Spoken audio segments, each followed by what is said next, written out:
Hi guys, Kat here. I am coming to you with an update. A week or so ago, I did a video on how to do a procedural style mask for our frontline healthcare givers, and I did it with just two layers, which was a layer of cotton and a layer of flannel on the back. We're going to do a second video for you, where we're actually going to do a 3-layer mask. It's going to be cotton, flannel on the inside, and another layer of cotton. And I'm going to show you how to flip that so they come out perfect every time. But let's get started. So what I have is, again, all of our pattern pieces are 6 by 9. Now we're going to use 3 layers. Please do use high thread count cotton fabric. Before you cut anything, make sure that you have washed that cotton fabric in the hottest water and thrown it in the hottest dryer. Why? Because you're going to do as much shrinkage to this fabric prior to any of the cleaning that any of the services or service people who will be using them will need to do to them to protect them. Okay? So hot water, hot dryer, and you should be good to go. Now, like I said, these are 6 by 9, and you're going to need 3 pieces in this case. This is 1 piece of cotton. Here's our second piece. And yes, I am just using everything that I have in my store. It's stores. And then I have a piece of flannel as my in-between. Okay, you stack them that way. So our 2 pieces of cotton are face to face with each other, right sides facing each other, and then the cotton on the back. All right. Now, what we're going to do is stitch them together just like we stitched the 2-layer mask. We're going to start over here about 2/3 of the way down. We're going to go around the corners all the way up to here, and then we're going to leave ourselves about 2.5, 3 inches here where we're going to turn the mask inside out. So let's get started. Okay. So what we're going to do is we're going to set up our machine, and you can use whatever color thread you want. Thread doesn't matter, guys. It's about it being quality. It's not old thread. It's not going to snap. But just whatever you've got in house. We're just using what we've got at home. We're going to make this with a 1/4 inch seam allowance, which means you're using the side of your presser foot as that. Set it down. And I always backstitch. That's the way I lock my stitches. Everyone should. When you get to the corner here, I'm going to do this early so you can see. You're going to insert your elastic for your ear loops. You need 2 pieces of elastic, 7 inches long. Okay. This one is 1/8 inch. 1/8 inch works the best that we've found. But if you have 1/4 inch elastic, that's also good. You can also use round beading elastic or even the oval elastic. But keep in mind with the beading elastic, you're going to have to put a knot in the end of it. And that knot's going to sit right here. It's going to be harder to stitch over later on.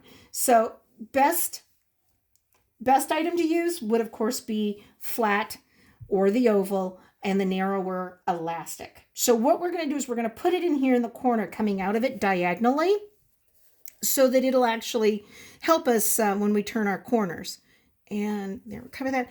And I will tell you, if you've got a pin, if you need to pin it, pin it. I've got enough experience. I'm not pinning things that much anymore. So here we go. When you get down to the corner, I backstitch over that elastic because I want to make sure it stays secure. Now, turn it so you're at a 1/4 inch again. I'm going to set the other half of the ear loop now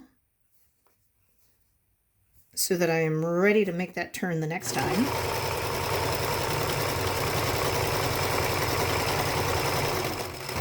Back stitch over that elastic. Come on, get it where I want it to be. There we go. All right, turn it again. And now the long side.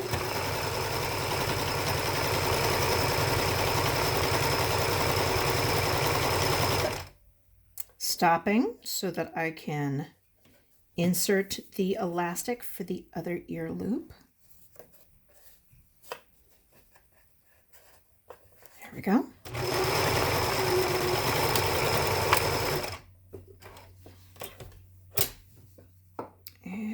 just set the last one.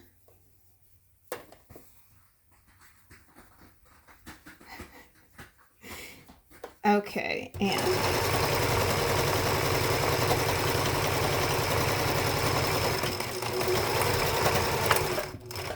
okay, turn, and now, like I said, I'm going to come down and leave myself about a 2 to 3 inch hole for turning. Okay, so now we've got it all done. So this is our piece. And then the next step is I would go over to the iron and I'm going to press the fabric seams, not the flannel, but between the two pieces of fabric, press this open so that it looks like this. Okay, I've already pressed this one so it's ready to go. So now I'm going to turn it and I'm going to use that opening and I'm going to reach into the corner here. Using my finger, I'm going to push that corner out, and you can actually use the elastic to kind of tug on it gently to pull that corner all the way out. And I have a helper who has decided he's going to join me right now. That would be my 16-week-old Keo. And of course, if you have animals, yes, many of us do. We do have concerns about animal pet hair and all of that stuff. Just do the very best that you can to keep your area clear of it. It's not going to be 100% possible because, you know, we're not a sterile environment. Just do your best. I actually make sure that I wipe down my sewing machine, my table, and everything as I sit down to work.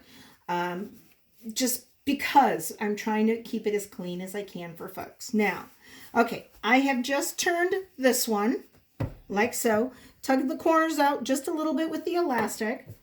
I would go over to the iron and I would roll these seams out so that I could press it flat so that we can do our next set of stitching and finishing. I'll show you that because I have another one already ready. See, here we go. Here's the hole for it. We turned this one.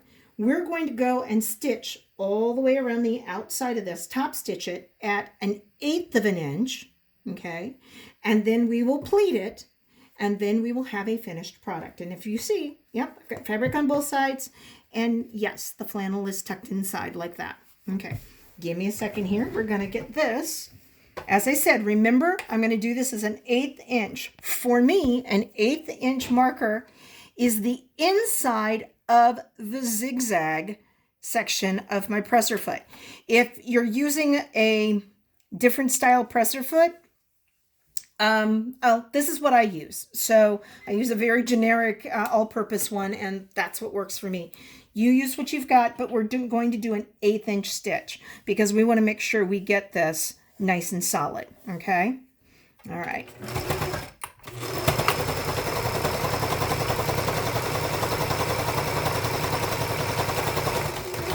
Now, when you get to the corners, it's going to be a little thick. You may need to use the elastic to help feed it through the feed dogs. You can also hear my machine's working pretty hard. I am using at least a number 14 needle, and there are sharp needles because we're working with woven fabrics. You may also need or want to work with a number 16, a jeans needle, jean weight needle. You may not need to, denim I should say, weight needle. But in case, you might need to go up that high.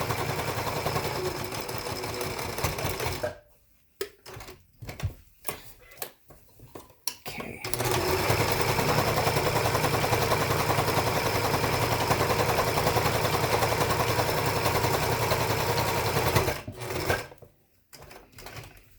Alrighty, almost there.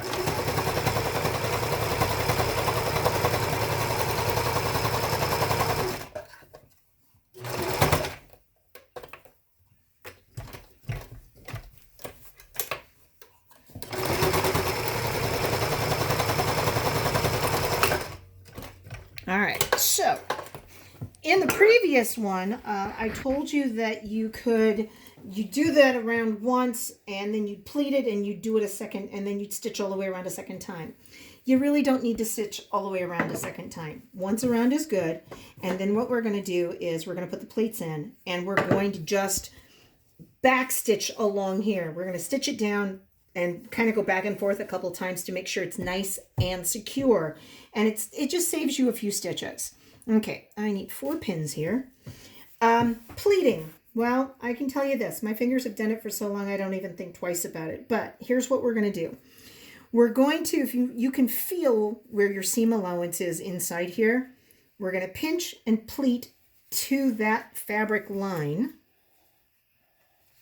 and then pin it to hold it.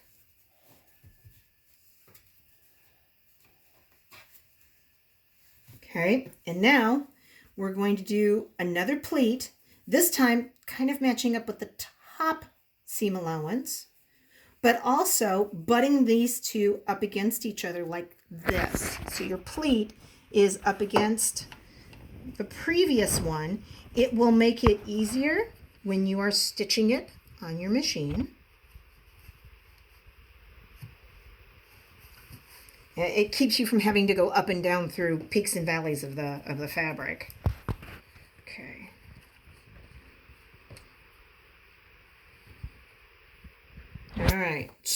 All right, we're going to do this side first. And again, in this case, we're going to do a full 1/4 inch stitch. So we're going to be on the inside of what we've already done. And I kind of start a little bit into that first pleat. And then I backstitch, and then I go, now I'll warn you, watch your pins. This is usually where I break a needle.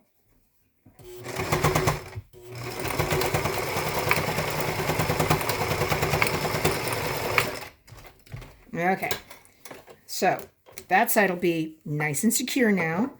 All right, let's do the other one. Now the other side, because you're kind of going uphill, I usually will come to a start on that initial pleat. Stitch, watch your pins, back stitch off, and then come back at it again.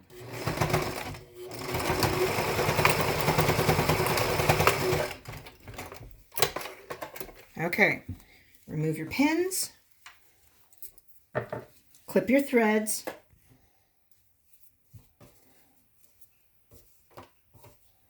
of course finding all of them is sometimes fun. There we go.